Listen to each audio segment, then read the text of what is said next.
Comment je marche dans la trace de François de Sales? Comment peut-il être mon compagnon de route aujourd'hui? Chaque mois, dans Esprit de Cordée, un témoin nous confie son itinéraire de foi avec François. Merci Marie-Valérie Gault d'avoir accepté de vous confier aujourd'hui. Bonjour. Bonjour Vanessa. Vous êtes membre de l'équipe d'animation de votre paroisse Saint-Jacques-Val-des-Us, c'est sur le secteur de Frangy. Est-ce que vous pouvez nous raconter comment vous avez raconté Saint François de Sales et comment sa spiritualité vous nourrit? Oui, tout à fait. Donc, Saint François de Sales, je l'ai rencontré, je pense, enfin je le connaissais, de nom bien sûr, et je l'ai rencontré un peu plus il y a 5 ou 6 ans par l'intermédiaire des missionnaires de Saint François de Sales, dont plusieurs sont des amis.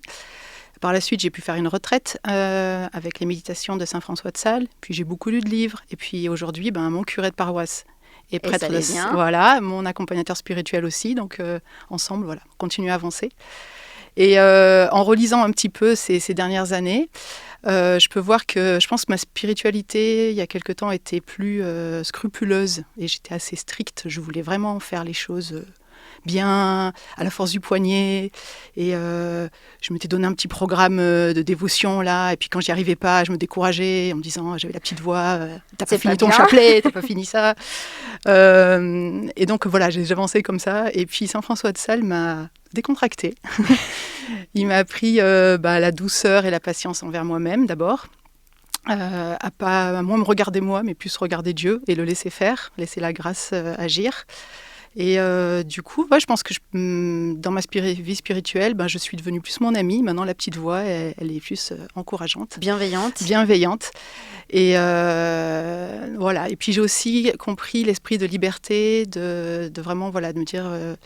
je suis enfant de Dieu, libre, aimée inconditionnellement comme je suis.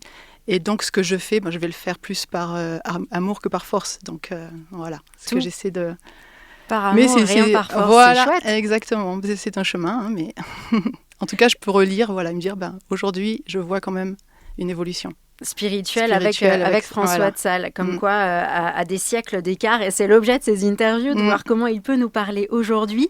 Vous savez que le thème d'Esprit de Cordée ce mois-ci, c'est le bien vivre ensemble. Qu'est-ce qu'elle vous évoque, cette expression, par rapport, par exemple, à votre vie de famille, puisque vous êtes engagée en paroisse, mais maman aussi? Oui, c'est l'amour du prochain, et avec nos différences. Alors, c'est vrai que la vie de famille, c'est là où on n'a pas de filtre, un peu. On est vraiment nature, cash. Pour le meilleur et pour le pire. Pour le meilleur et pour le pire. Et parfois, c'est justement là que c'est un peu plus difficile d'exercer la patience. Et la douceur et la patience. Mais il y en a plein d'occasions de s'exercer. Par exemple, dimanche dernier, petite anecdote, on devait partir à la messe. Notre messe était à 10h30. Donc, je dis à mon fils, 10h10, dépêche-toi, on décolle.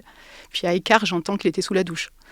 Adolescent, il faut le préciser, c'est classique. Alors voilà, je me dis, je l'appelle, qu'est-ce que tu fous? Mais bon, il est sous la douche, il n'entend rien. Et puis, j'ai là, patience, tu vas surtout pas s'énerver avec lui avant la messe, c'est pas bien. Et puis quand il est redescendu, ah ouais, mais je voulais sentir bon et tout. Alors, bien, ok.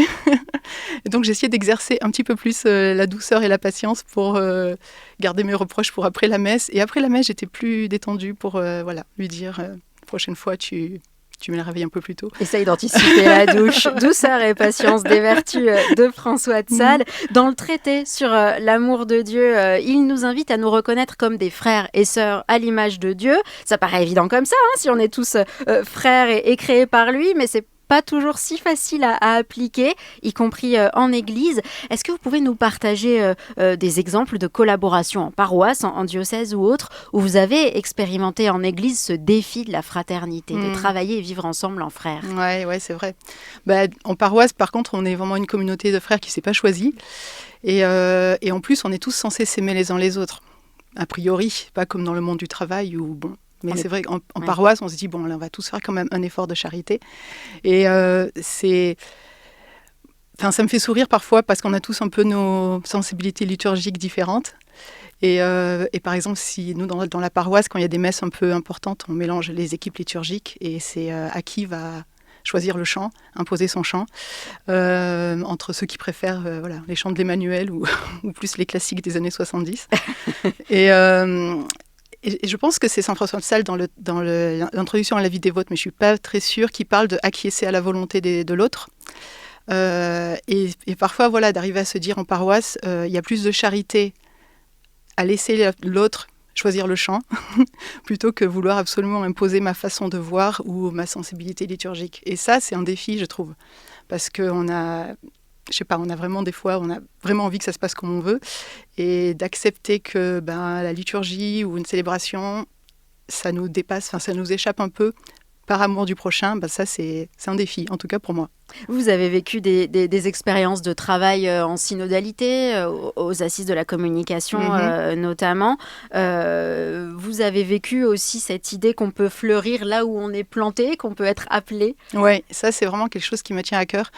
En paroisse par exemple, quand on veut monter des projets, il y a beaucoup d'hésitation, je sais pas faire, je vais pas, voilà, et d'arriver à dire tu es dans cette paroisse, t'as vraiment chacun à sa place, et arriver à aider chaque personne à prendre sa place et à développer ses talents là où elle est. Et ça c'est une belle intuition, c'est quelque chose dont je me rappelle souvent, de dire allez, je suis là, il faut fleurir ici, et c'est là que le Seigneur me donnera les grâces. Pour mon devoir d'État et pour là où je suis maintenant et dans ce rôle. Et dans ce rôle-là. Ouais. Est-ce que vous pouvez nous confier, Marie-Valérie, comment Saint François de Sales vous rejoint en ce moment, en cette fin février? J'aime bien poser cette question à nos témoins du mois. Vous pouvez aussi nous partager une citation qui vous inspire, si vous préférez. Là, j'ai lu il n'y a pas longtemps une citation qui a vraiment fait écho à l'évangile de dimanche dernier. Et c'est Saint François de Sales qui... je crois que c'est un notable, un avocat avec qui il est en échange. Voilà. Et il se retrouve et il lui dit même si vous me creviez un œil, je continuerai à vous regarder avec bonté, avec l'œil qui me reste. Et ça, je dis waouh. Et ça m'a rappelé l'évangile de dimanche dernier avec aimer ses ennemis et tendre l'autre joue. Et voilà, un petit rappel à aller dans l'amour du prochain un peu au-delà de ce qui est humainement possible, avec la grâce de Dieu, parce que tout seul, on n'y arriverait pas, de toute façon. Un beau défi et qui rejoint notre thème du mois, du bien vivre ensemble. Merci beaucoup, Marie-Valérie, de nous avoir partagé votre compagnonnage avec François de Sales. Bonne route, bonne continuation. Merci beaucoup.